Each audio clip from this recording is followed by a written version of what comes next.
অসমীয়াৰ হিয়াৰামঠু জুবিন গাৰ্গলৈ শ্ৰদ্ধাঞ্জলি জনাই জনতাৰ শিল্পী মহেন্দ্ৰ হাজৰিকাৰ আবৃত্তিৰে যুৱ সাংবাদিক তপন শইকীয়া আৰক্ষী জোৱান ৰাতুল দত্তৰ কথাৰে মোৰ এই ক্ষুদ্ৰতম পৰিকল্পনাৰে এটি হৃদয় স্পৰ্শী কবিতা আপোনালোকলৈ আগবঢ়ালো।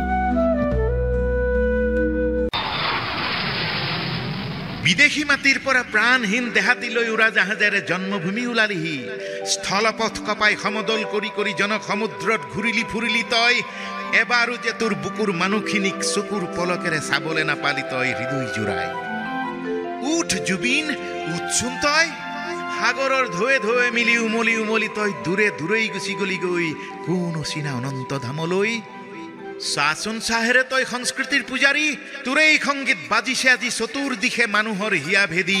অসমীয়াইৰ বুকুলৈ পোহৰৰ ঢল নমাই এই শাৰদীয় কহুৱা বননি জাৰণি দোলাই দোলাই নিয়ৰ সিক্ত সেউজৰ পৃথিৱীক সম্প্ৰীতিৰ স্বাগতম জনাই।